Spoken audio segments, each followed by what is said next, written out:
Ladies and gentlemen, thank you for tuning in.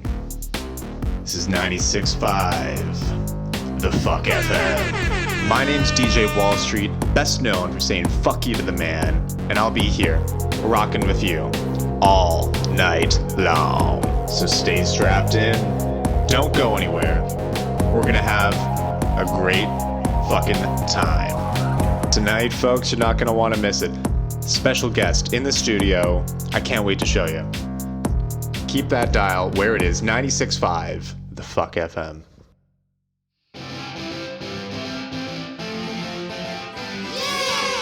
Interview time with Kata. It's interview time with Kata. Interview time with Kata. We're gonna have Steven Spielberg on the line. Interview time with Kata. Interview time with Kata. Yeah! Interview time with Kata. Thanks for calling in. Jaws, 1975. E.T., 1982. Schindler's List, 1993. We're gonna have Steven Spielberg on the line. Interview time with Kata. Woo! Interview time with Kata. Yeah! Woo! All right, and we're back in the studio. I am so excited to announce our next guest, producer, Oscar winner, director, legend in the film industry. Please, let me introduce to you Mr. Steven Spielberg. How are you feeling tonight, Steven? My tummy is Spielkus, my mom would call it. Oh, you know what they say, don't eat at that salad bar, right? So let's just jump into the first question, shall we? I don't think I can pull it off. Would it help, Steven, if I told you that I enjoyed Indiana Jones? Yeah. I'm going to take that as a go-ahead. I think we're ready to start the interview. Let's start rolling.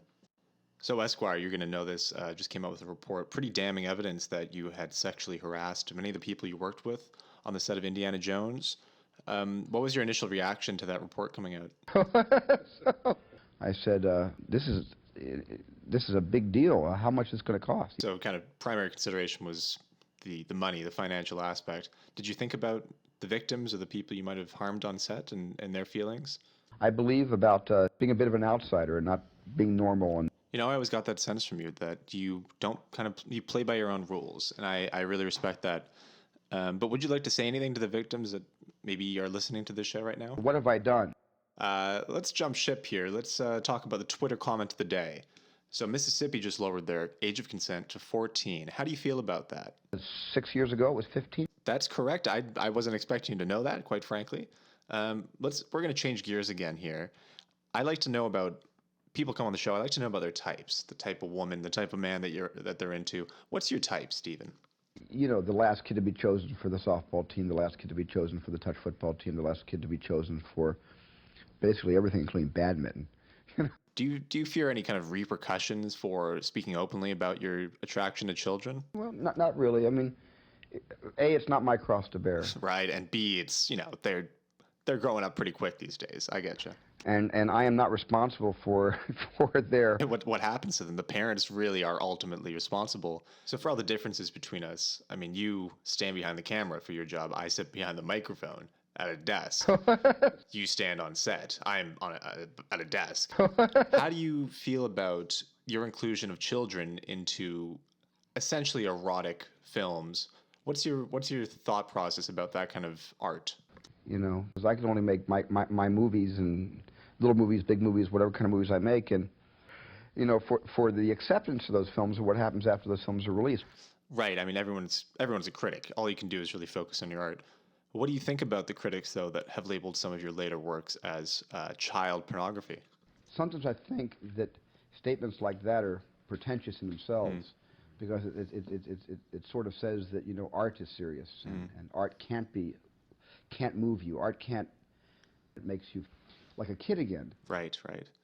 That yearning for how we felt when we were kids, liking other kids, and how that plays out today. A really important message.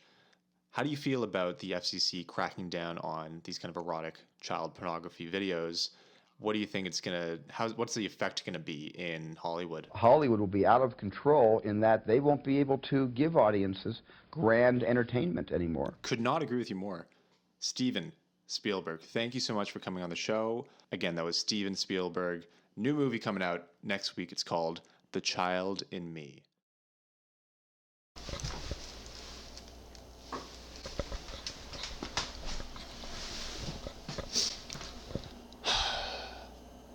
So as you will have seen, that interview with Steven Spielberg was more historic, more momentous than really we could have imagined at the time of shooting it.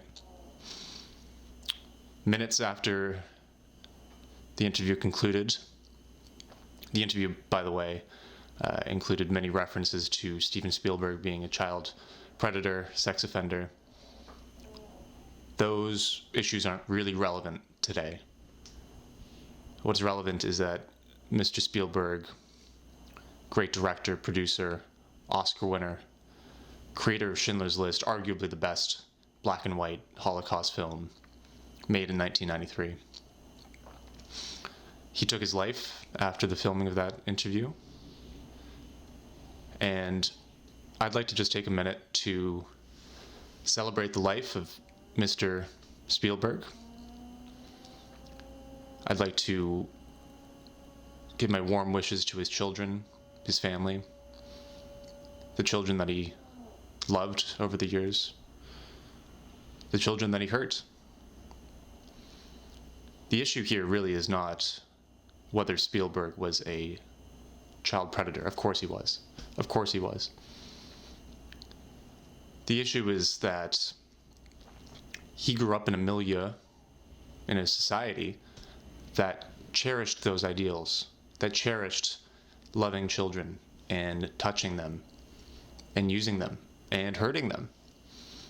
And I think we should all, before judging what Mr. Spielberg obviously did, we should take a look at ourselves and see what does society today value? What does it make us do? And will the actions we take today be judged retroactively in the future? And would be okay being judged that way?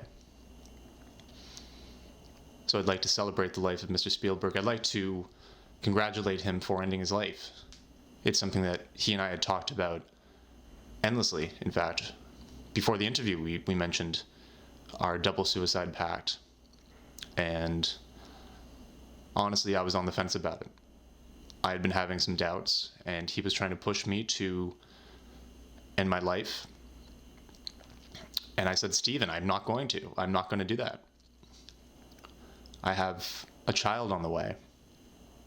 I have an interview show. I'm the host of 95.6, the Fuck FM. We just got a Squarespace brand deal. I can't afford to do this. I have a family. And Steven said, if I recall correctly, he said, fuck you, Oriental. You're just like the rest of them. We should have dropped more than 2 bombs, something like that. And I laughed. So this video is just summing up that